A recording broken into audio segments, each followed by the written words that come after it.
आचार्य जी प्रणाम। जी नमस्ते। आचार्य जी, हमें ये सिखाया गया है बचपन से कि सत्यमेव जयते, जीत हमेशा सत्य की ही होती है, जो हमारा आदर्श राष्ट्रीय वाक्य भी है।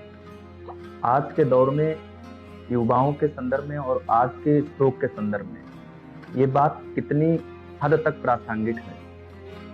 नहीं है, बहुत बार मैंने ये समझाया है। बहुत अच्छा प्रश्न है। पहले तो सत्यमेव जयते हम जानते हैं, उपनिषदों से ही आता है।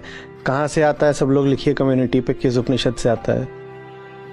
ये मैंने बहुत बार बोला है कि पारमार्थिक तल पर होगा सत्यमेव जयते। अपने लिए सत्य हमेशा जीता हुआ है। सत्यम एव जयते, सत्य ही जीता हुआ है। वो अपने लिए होगी बात।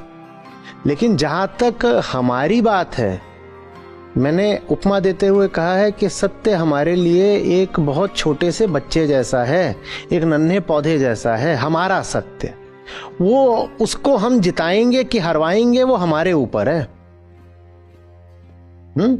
तो सत्य के तल पर सत्य ही है, तो उसे हराने कोई होगा ही नहीं। वहां अद्वैत है। सत्य के तल पर तो सत्य मात्र है, तो उसे कौन हराएगा। तो वहां अद्वैत है, तो वहां बिल्कुल आप कह दीजिए जाकर के कि सत्य में जयते। ऋषि उसी तल पर रह रहे हैं, तो उसी ऊंचाई से उन्होंने उद्घोषणा कर दी कि सत्य में जयते। ठीक है, बिल्कुल ठीक है। लेकिन हम आप जहां रह रहे हैं, जिस दुनिया में, वो अद्वैत का नहीं तल है, वो द्वैत का तल है। वहां सब कुछ अहंकार के लिए है। वहां दृश्य दृष्टा खेल चल रहा है ना। अहंकार है, संसार है, अहंकार है, संसार है, अहंकार है, संसार है। अब अहंकार को अपने आप को बचाना है, संसार को भोगना है। अहंकार को बचाना है, संसार को भोगना है। अहंकार के लिए तो ये चलता है। तो अहंकार जब स्वयं को बचाएगा तो सत्य कहां से जीत जाएगा। सत्य की जीत तो अहंकार की हार में है।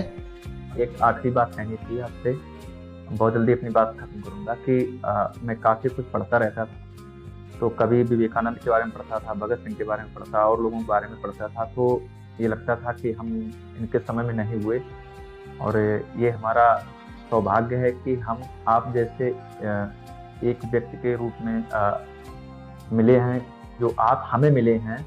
और महसूस होता है कि हमारे दौर के आप स्वामी विवेकानंद हैं। हम ये महसूस कर पाते हैं कि हम उनके दौर में जी रहे हैं। ये हमारा सौभाग्य है। रामाचार्य।